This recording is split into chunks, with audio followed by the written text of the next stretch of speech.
Welcome to Standard Chartered Money Insights, a podcast series by Standard Chartered Bank that brings you market views and insights on the go. Welcome to Standard Chartered Money Insights. My name is Manish, Jaradi, Senior Investment Strategist.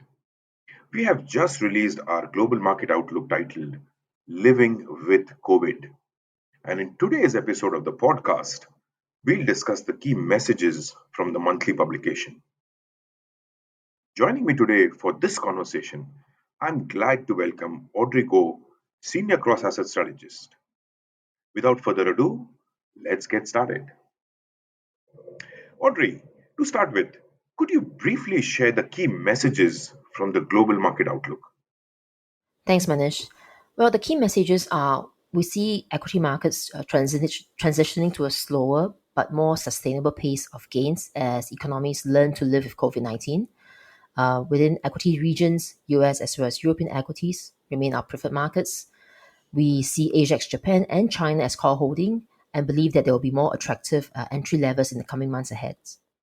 Now, in our view, we believe that market narrative is likely to increasingly focus on four key factors, namely the timing of Fed tapering, China's policy direction, inflation expectation, and whether COVID-19 vaccinate and normalize strategies are effective, especially in light of the recent rise in Delta variants of the COVID-19, which is leading to concerns whether this will result in another pause to the economic recovery.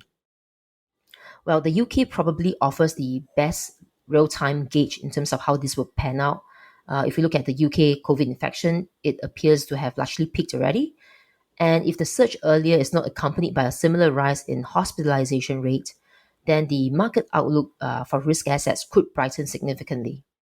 Of course, if we were to relapse to renewed mobility restrictions, that could well disappoint market, though we believe this will likely be short-lived. So this uncertainty, together with fading inflation expectation, is likely feeding into lower nominal and real bond yields, which is also contributed by excessive bearish treasury positioning as a contributory factor. That said, we do expect modestly higher bond yields from here once excessive positioning ease and as growth concern over COVID recede over the coming months. And we continue to hold a preference for riskier bonds as well as a weak US dollar view.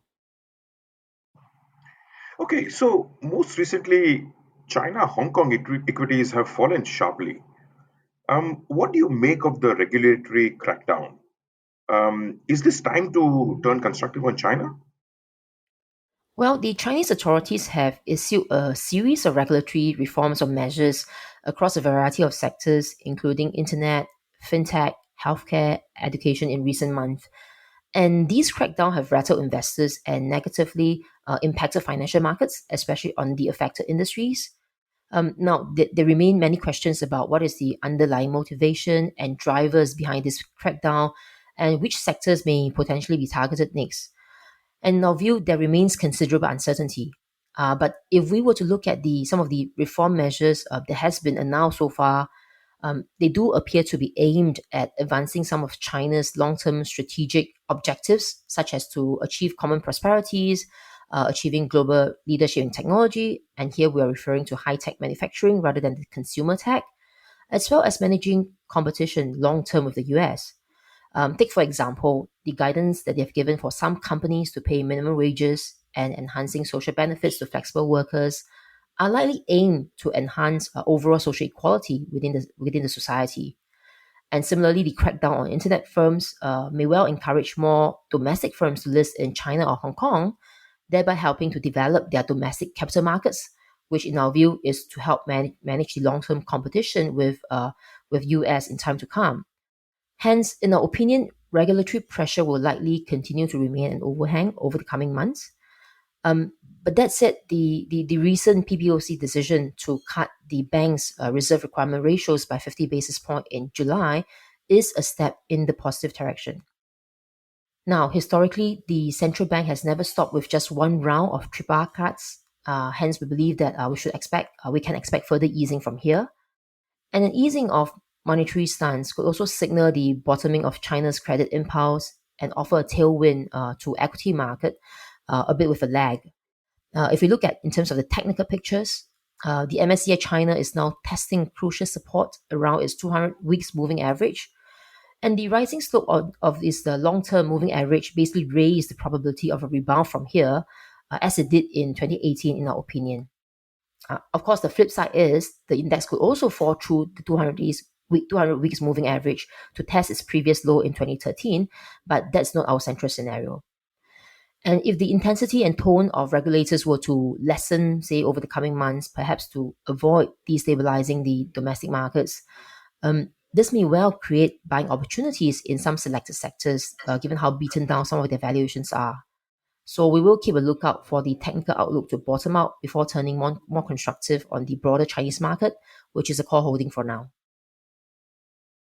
So going back to the asset classes, equities remains our preferred asset class. Could you share the rationale and which markets in particular do we like? Well, we believe that global equities, as I mentioned earlier, are likely to return to a slower but more sustainable pace of gain, perhaps also accompanied somewhat by slightly higher volatility compared with earlier this year. Now, within equity space, we have a preference for US as well as European equities, including the UK. All three regions are leading in terms of their pace of vaccination, with more than 50% of the populace having at least one dose of vaccine by now, which should allow their economies to reopen and mobility to resume, driving economic and earnings growth in the coming months ahead. Now, against the backdrop, we expect bond yields to move modestly higher from here. That could present some headwinds to valuation, but we also believe that this is likely to be offset by very strong earnings growth, as we have seen very recently, with earnings expectation being revised up higher since the beginning of the year. We also like the euro area, which we believe will benefit from the deployment of the European Recovery Fund this year, as well as the returns of investors' fund flow into the region. Now, in the case of the UK, their reopening strategy could spur further valuation expansion if deemed to be successful. And if we look at UK today, they still trade at a significant discount to global equities. You mentioned about treasury yields, and treasury yields have fallen quite a bit. Where do you see opportunities in the fixed income space? Well, we expect bond yields to rise, driven by US Treasury yield rising to about 1.75% to around 2% range over the next 12 months. Against that backdrop, we favor parts of the higher yielding as well as lower maturity bonds, which are less sensitive to higher yields, such as in developed market high yield bond as well as Asia US dollar bond. Despite the increased regulatory scrutiny around the technology as well as property sector in China, we do believe that the recent increase in Asia high yield spreads, especially in terms of the B-rated bonds, do provide an attractive risk reward for longer term investor. We also like EM US dollar government bond, which should benefit from stronger economic growth as vaccination rate continue to progress and improve, particularly among emerging market economies. Thanks again, Audrey, for joining our conversation today. That's all for this episode of Standard Chartered Money Insights. If you would like to learn more or read our publications, please visit our website at sc.com under Market Insights. As a reminder, if you enjoyed our discussion, please rate and review us wherever you get your podcast. Thanks for joining us. Thank you for listening to Standard Chartered Money Insights, a podcast series by Standard Chartered Bank. For more details on the latest market insights, subscribe to Standard Chartered Money Insights.